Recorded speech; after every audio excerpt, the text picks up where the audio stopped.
Apa yang ada di sistem mereka kalau nggak sesuai sama bukti transfer gue, ya udah gue kena denda. Dianggapnya gue melakukan praktek tadi.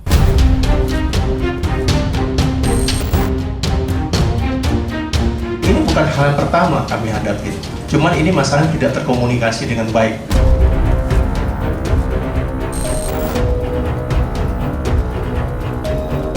Oknum petugas, dia menawarkan mau diganti gak jenis barangnya biar supaya pajaknya lebih rendah.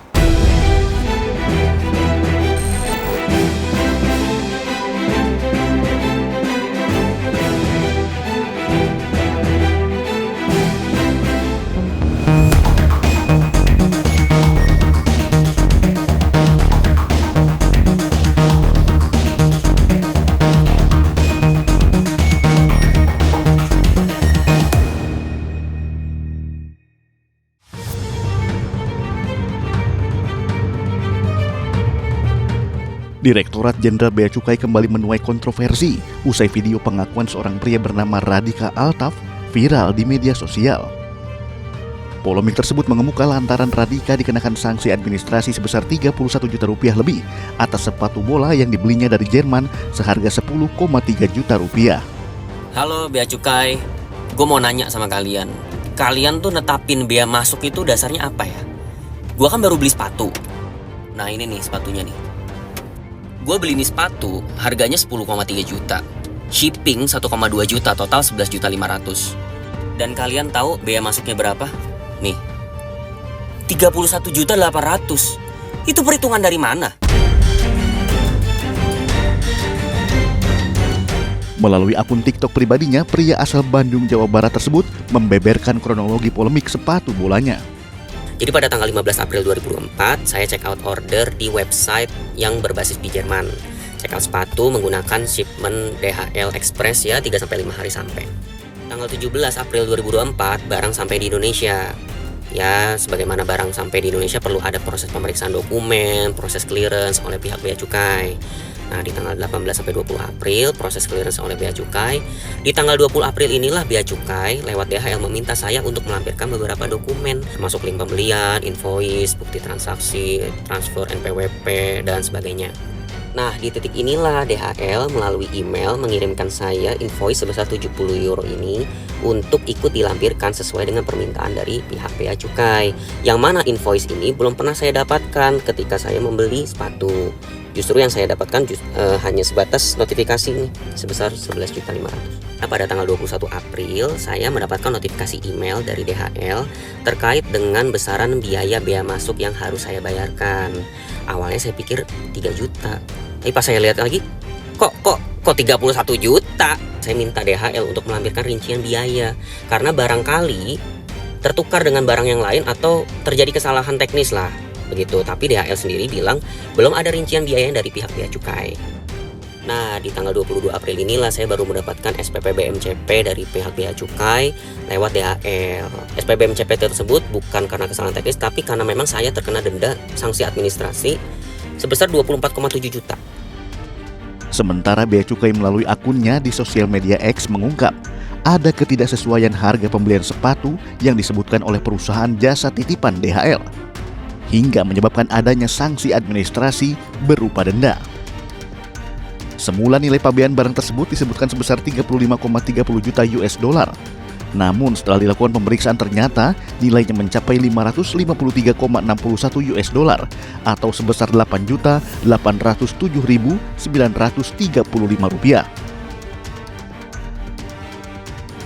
Adanya dugaan praktik under invoicing yang dilakukan Radika Altaf membuat Bea Cukai menetapkan nilai bea masuk dan pajak impor sesuai valuasi terbaru, disertai dengan dendanya.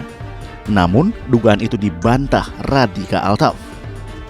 Kalaupun nih ya gue melakukan praktik under invoicing, ya nggak mungkin sejauh itu juga gapnya. Konyol banget, masa harga sepatu 10 juta gue under invoicing sampai 500.000? Ya nggak mungkin, shipmentnya aja 1,2 juta. Jadi udah nggak make sense banget kalau gue misalnya melakukan praktik under invoicing. Radika mengaku kecewa lantaran pihak Bea Cukai langsung membebankannya dengan sanksi administrasi tanpa adanya pemeriksaan lanjutan atau pemanggilan pemilik barang terlebih dahulu untuk melakukan konfirmasi. Terus hal apa yang bikin gue kesel sama Bea Cukai? Mereka itu melakukan pengenaan denda administratif terhadap gue itu tanpa melalui proses pemeriksaan material. Ini mah panggil gue dulu kek, periksa gue dulu kek, tanya-tanya dulu kek kronologis permasalahannya kayak gimana, pembeliannya kayak gimana, gitu. Tapi kalau ini ya udah, apa yang ada di sistem mereka kalau nggak sesuai sama bukti transfer gue ya udah gue kena denda, dianggapnya gue melakukan praktek tadi. Dalam konferensi pers yang digelar pada 29 April, Askolani selaku Direktur Jenderal Bea dan Cukai menyebut kasus impor sepatu bola milik Radika telah selesai. Transparan dan akuntabel, kita tunjukkan, kita koreksi sehingga kemudian importir mengakui, kemudian alhamdulillah memenuhi kewajibannya, kemudian sepatu udah selesai, kita fasilitasi dan kita layani. Keluhan pungutan dan proses penanganan barang impor dari Bea Cukai juga dialami seorang pembuat konten, Meldi Renaldi. Meldi mengaku mendapat kiriman robot mainan dari Robosen asal Hong Kong secara gratis untuk diulas. Namun Bea Cukai meminta Meldi untuk membayar bea masuk atas mainan tersebut seharga 27,5 juta rupiah. Melalui akunnya, Meldi mengungkapkan kronologi robot mainannya yang tertahan Bea Cukai.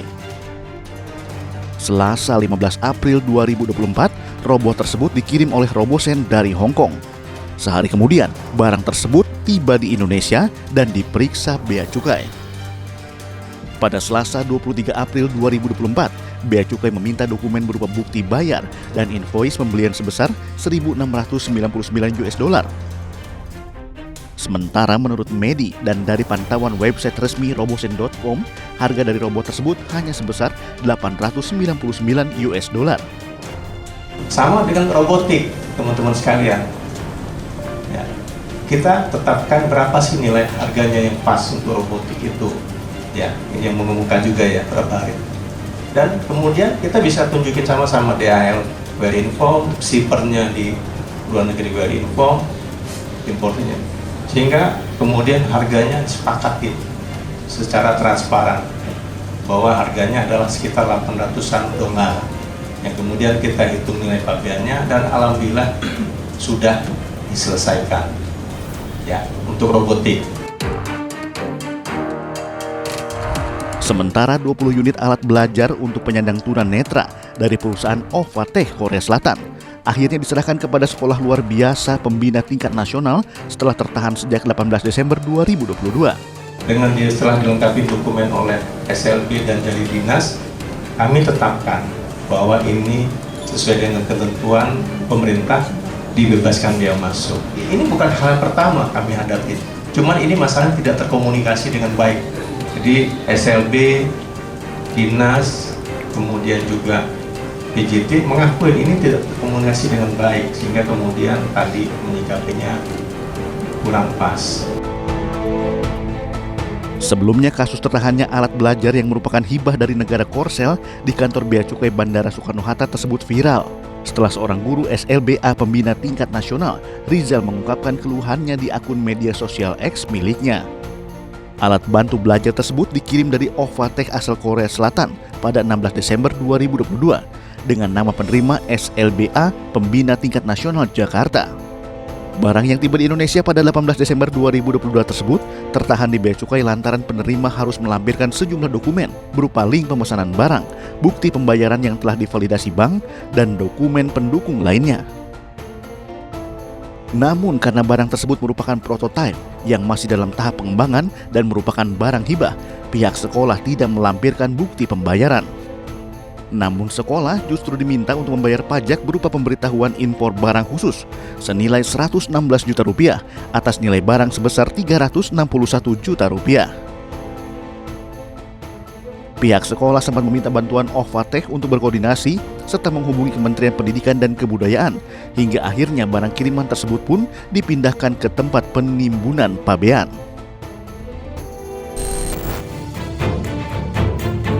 Sejumlah aturan di Direktorat Bea Cukai acap kali menuai kegaduhan di masyarakat. Apa saja aturannya? Selengkapnya hanya di iNews File sesaat lagi.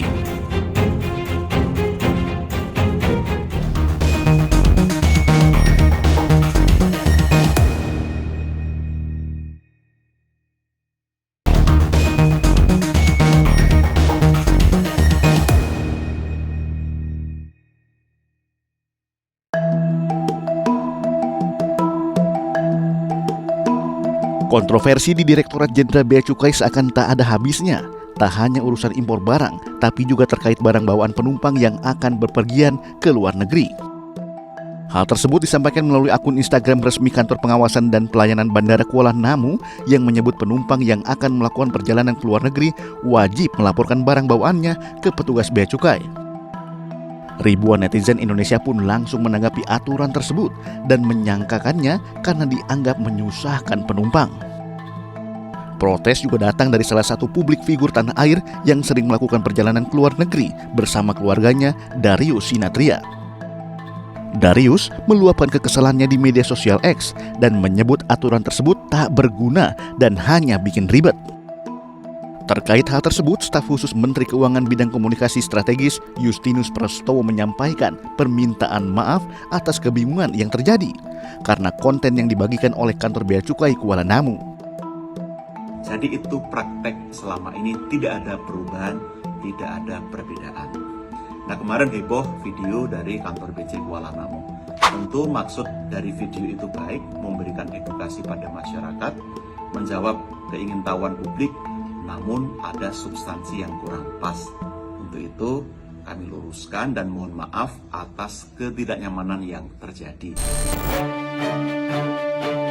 Gaduh Direktorat Bea Cukai tak hanya menimpa institusi tersebut. Sebelumnya di tahun 2023, sejumlah oknum petinggi bea cukai turut menuai kontroversi, terutama di dunia maya. Mantan Kepala Kantor Bea Cukai Yogyakarta Eko Darmanto terciduk netizen kerap pamer gaya hidup mewah di sosial media, termasuk kendaraan-kendaraan mewah miliknya. Berdasarkan data dari LHKPN 31 Desember 2021, harta yang dimiliki Eko Darmanto mencapai 15,7 miliar rupiah. Atas hobi fleksingnya tersebut, Eko Darmanto menjalani pemeriksaan KPK pada 7 Maret 2023 selama 9 jam. Eko Darmanto resmi dicopot dari jabatannya sebagai Kepala Kantor Bea dan Cukai Yogyakarta pada 2 Maret 2023 lalu. Pejabat bea cukai yang juga turut menjadi sorotan adalah Kepala Bea Cukai Makassar Andi Pramono setelah akun XET Partai Sosmed mengunggah rumah mewahnya di kawasan Cibubur, Jakarta Timur. Selain rumah, istri dan anak Andi Pramono juga menjadi perbincangan lantaran pakaian yang dikenakan memiliki harga fantastis dan dianggap tidak sesuai dengan profil jabatan Kepala Bea Cukai Makassar. Berdasarkan LHKPN per 16 Februari 2022, Andi Pramono saat menjabat sebagai pejabat negara Kepala Bea Cukai Makassar, harta yang dilaporkan mencapai 13,7 miliar rupiah. Andi Pramono pun dipanggil Komisi Pemberantasan Korupsi pada Selasa 14 Maret 2023 lalu. Andi Pramono diminta klarifikasi terkait kepemilikan rumah mewahnya yang viral bersamaan dengan foto-foto gaya hidup mewahnya. Senin 1 April 2024 lalu, mantan Kepala Kantor Bea Cukai Makassar Andi Pramono divonis 10 tahun penjara serta denda 1 miliar rupiah. Vonis tersebut dibacakan oleh Hakim Ketua Jumianto di Pengadilan Negeri Tipikor, Jakarta Pusat. Jaksa meyakini Andi menerima gratifikasi senilai 56 miliar rupiah yang terdiri atas pecahan rupiah, dolar Amerika Serikat, dan dolar Singapura. Uang itu terdiri atas 50,2 miliar rupiah, 264.200 US dollar atau sekira 3,8 miliar rupiah dan 409 dolar Singapura atau 4,8 miliar rupiah. Sementara mantan Kepala Kantor Bea Cukai Yogyakarta Eko Darmanto akan memasuki persidangan dalam perkara gratifikasi yang diperkirakan mencapai 10 miliar rupiah. Kini Eko juga dijerat sebagai tersangka atas dugaan tindak pidana pencucian uang. Kabag Pemberitaan Tim Jaksa Komisi Pemberantasan Korupsi KPK Ali Fikri mengatakan bahwa dalam proses penyidikan, tim penyidik menemukan dugaan kalau Eko diduga mengaburkan harta yang diperolehnya dari hari korupsi. Hingga akhirnya Eko kembali ditetapkan sebagai tersangka untuk dugaan TPPU. Apa modus yang digunakan oknum bea cukai sehingga membuat kerugian negara? Tim iNewsFile berhasil mewawancarai salah seorang pelancong yang pernah bermain mata dengan oknum tersebut untuk bisa meloloskan barang bawaannya. Selengkapnya hanya di iNewsFile sesaat lagi. Ya udah langsung kita dibawa ke ruangan, ya kita nego di situlah, kong di situlah.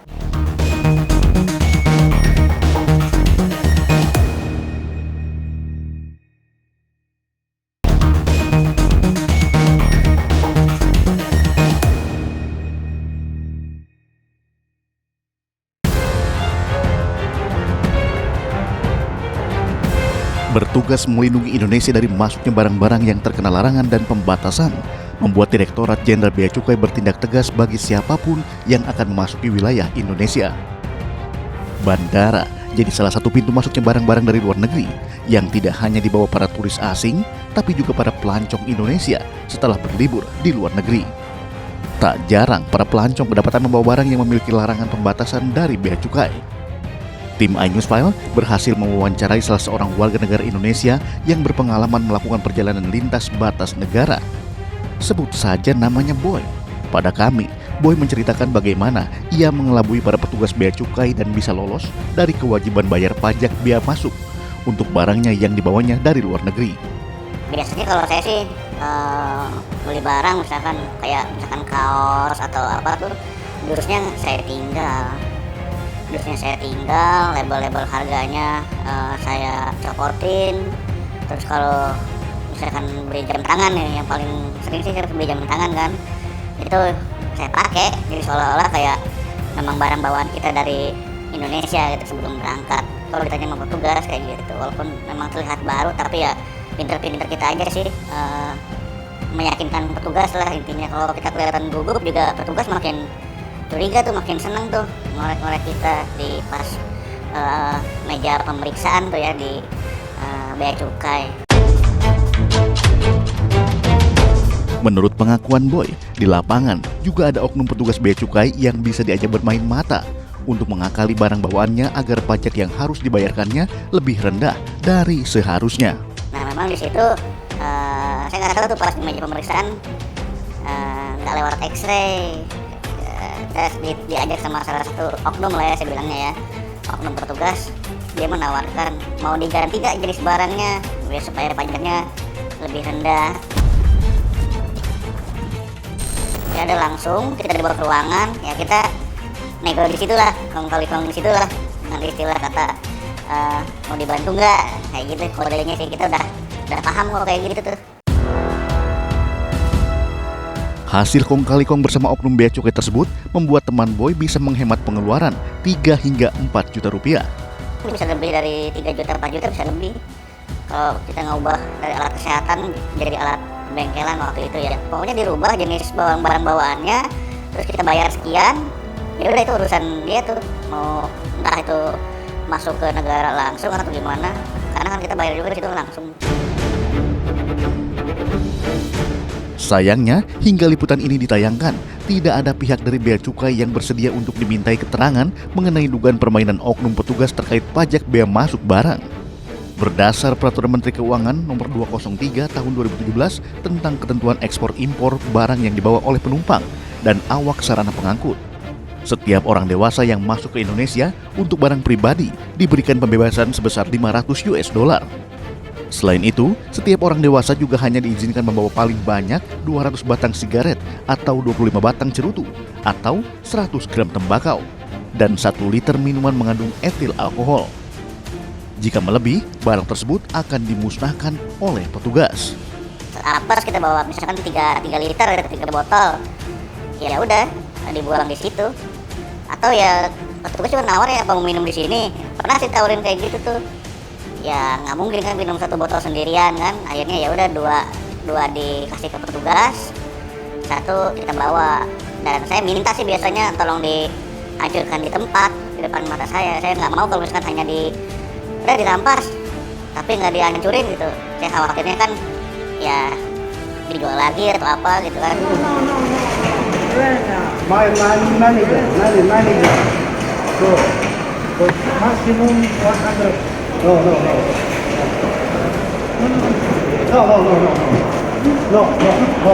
You cannot bring this one, sir. Maximum 100. No. Main sering. Itu sih petugas nggak ada ampun tuh ya kalau sama rokok ya. Kita langsung pakai cutter tuh disobekin di situ langsung tuh kalau rokok. Kalau disuruh isap juga kan nggak mungkin sebanyak itu gitu. Lebih jauh menurut Boy, tak semua petugas bea cukai nakal. Masih banyak petugas bea cukai yang teliti dalam memeriksa barang bawaan penumpang. Ada juga petugas yang memang strike banget sama peraturan yang sudah ditetapkan ya. Nggak semua petugas bea cukai kayak gitu sih. Ada juga saya pernah yang oh ini baru harus dikenakan, ya kita coba-coba rayu-rayu untuk supaya lolos gitu. Kalau bawa oleh-oleh kita kasih gitu, nggak mempan kalau emang bener-bener dia menjalankan tugas sih. Kalau pemeriksaan sih cukup detail ya menurut saya di Indonesia ya. Koper kita tuh sampai dibuka, sampai di satu-satu tuh dikeluarin barang-barang, sampai ditanyain. Terus pertanyaan-pertanyaannya banyak lah, dari mulai ini sejak kapan pakai, barangnya dari mana, ini baru apa bukan. Banjir kritik dan saran dari masyarakat terkait kinerja Bea Cukai diharapkan bisa direspon dengan perbaikan nyata oleh Dirjen Bea Cukai beserta seluruh jajarannya. Karena Bea Cukai merupakan garda terdepan dalam mencegah masuknya barang ilegal sekaligus meningkatkan pendapatan negara dari pajak bea masuk barang. Jika tidak ada perbaikan, mungkinkah pembekuan Bea Cukai akan terjadi lagi seperti era pemerintahan Presiden Soeharto pada 1985 silam saat pungli dan uang damai merajalela? Jadi jangan bilang Anda tidak tahu akan permasalahan ini karena kami sudah memberitahukannya.